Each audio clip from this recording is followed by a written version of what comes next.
The trespass bill, apparently it's getting amended so that fracking companies can, so that the government can give licenses to fracking companies to frack on people's private land. That seems to be kind of very worrying for people like us in Occupy, and for democracy in general. How is it going to affect this particular law? Have you thought about how it's going to affect national land? National trust land. Well, we've got. I mean, our basic principle is we won't allow any fracking on our land. You won't have a choice because this bill bypasses private ownership. The owner does not have a right to stop it. I didn't know that. I don't know if it trumps so the National Trust is founded under an Act of Parliament, so we have a law of our own that says this land is held for the nation in perpetuity. So that's a pretty powerful legal position to be in, actually. So the land we hold invariably is what we call inalienable. It can't be given up. It can't be disposed of by the National Trust. After all, people can make short-term decisions that aren't in the interests of the nation. So whether, there's a conflict there, I don't know. I'll have to look into that. The Queen mentioned it. I think she means business. That's my understanding. I come from Wales, and my understanding that a lot of people in Wales have received letters to say that their land actually, even though they own their own homes, the land that they're built on belongs to the Crown. And obviously people have never realised this. Belongs to the Crown. Yeah. In fact, all the land belongs to about 60 families. Yeah. In the United Kingdom, and that's it. I think we're going a little bit off track. I'm just going to... Sorry. I think we could have quite a long debate about this. Maybe not. Obviously, it's about common ownership of land and how we control the land. We haven't got that much longer. I really want to ask one question about, and I think you've got one as well, which is about commoning, really. When you described the change of land ownership, you mentioned how it was more towards public ownership and away from commoning. And so, from what I understand a little bit of that, that's more about it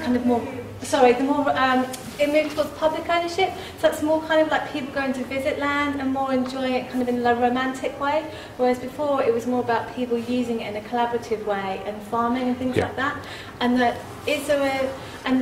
are places in North America that have brought in this idea of having edible forests. So forests just come back into use as actually places, resources and shared domains. And also there's another idea of commoning, which is that rather than being owned by far-off bodies like the state and things like that, they're more kind of mutually owned. So I don't know if you had any thoughts on that. Yeah, no, absolutely. So that's a great example, actually. So I love that idea of kind of edible land, of people, and this is exactly what I mean, that if we can try and reintroduce that concept of commoning, I think that might be a good thing. It might be an answer to some of our problems we've got about food, about people being disconnected from where food comes from and how food is created, how we need to, because it gives you a sense of responsibility towards those places as well. You don't trash them because you know that they're for the common use. I guess the thing I was talking about in terms of that transition from a sense of common land to public land was the thing that happened at the end of the 19th century, right at the end of that commoning tradition, and it was a move from commons as being essentially local entities to commons being national entities. We are the national trust for the benefit of the nation. Maybe we need to reinvent that concept of localised ownership. The community orchards was one example I put up. There's probably others as well that you can think about. And I love that idea that people can just kind of forage and find food and do it in a kind of communal space. I think we've lost something by losing that from the landscape that we have today. Okay, thank you. Okay, well, it looks like people want to carry on a little bit longer. Is the National Trust engaged in the passing on of information to the general public about the actual good uses of the forest? Yeah, absolutely. If you go to Hatfield Forest, which is not too far from here, absolutely. That's part of our remit, is to be talking about the history of these places, what makes them a forest, what makes them special. And we're carrying on. It's not just about talking to people, it's also about the practices that we do in that, the conservation work that we do, which is all based on traditional techniques of woodland management. We have deer in there that we have to manage and control and so on. And we're in a sense, Hatfield Forest is probably the rarest example of a medieval forest that still survives, and we try and manage it in accordance with those customs and traditions and tell people what we're doing. So yeah, absolutely we do. There's a big part of our history is about land and landscape. That's what we were set up to look after. So we don't want those traditions of how our landscape is to be managed to die out. Yeah, well, where to start? I mean, like the National Trust, I mean, yeah, they've done a great job of preserving a lot of properties and a lot of land,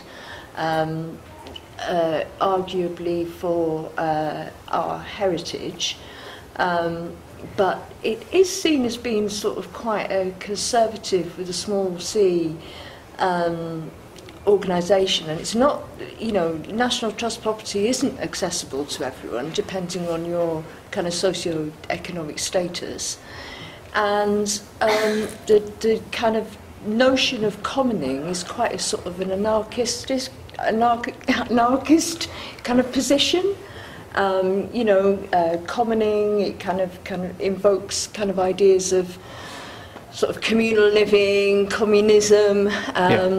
And I was watching a sort of quite a Marxist left-wing kind of position, and I was watching a video on, I didn't watch all of it, I have to say, but there was a video on YouTube actually that I was watching about, which had someone, I don't know if it was you, but with a guy called James Quigley in the School of Economics. It was somebody from the National Trust, not the School of Economics, the School of Commoning, right. Where they're kind of arguing for something called a new era economics, which is about an ecological model of economics. And I just wonder how the National Trust has kind of ended up as a bedfellow with something that's sort of quite a Marxist left-wing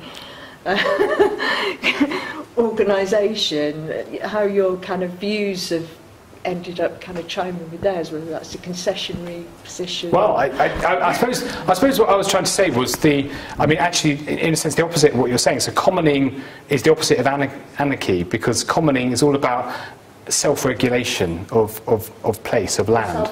Self-government. And this is not a new idea. This is an idea that's been around since the Charter of the Forest. It goes back, you know, hundreds and hundreds and hundreds of years. It's deep in the history of this country. I guess that's my starting point here.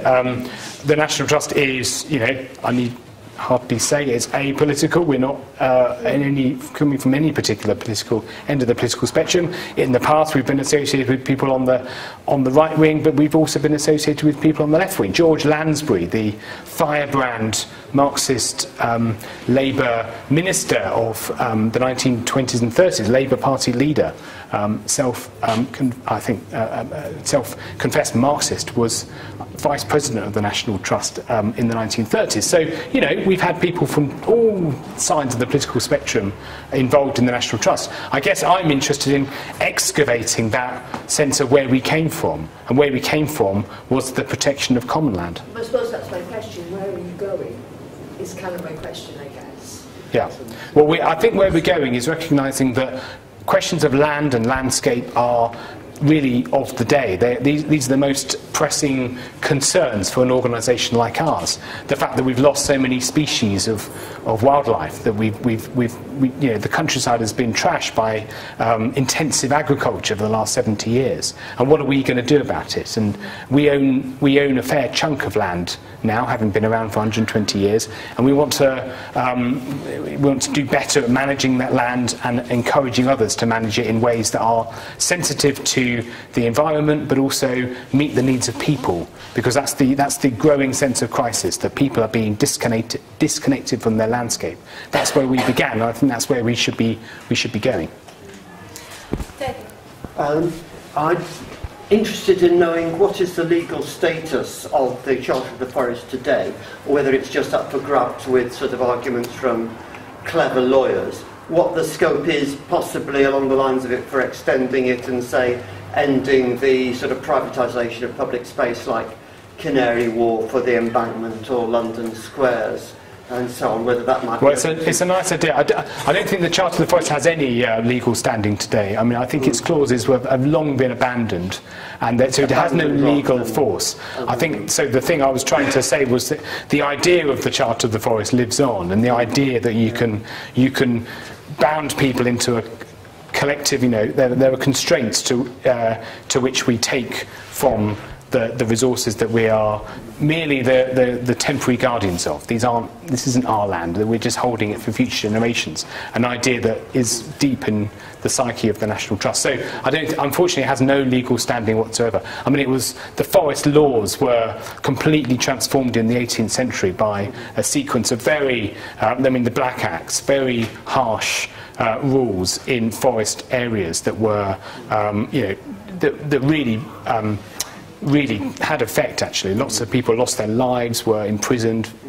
So they got it, at that point it got worse. But I take from the Charter of the Forest the idea that actually there's good stuff that we can get here. There are principles and ideas that resound through the centuries that we ought to adhere to. I believe the Charter of the Forest is enshrined in public human rights. Polly Higgins talks about it. There's an element of it that's somehow enshrined in the human rights. I think it's the sacredness of trust, something about the sacredness of life, something like that is enshrined in our human rights.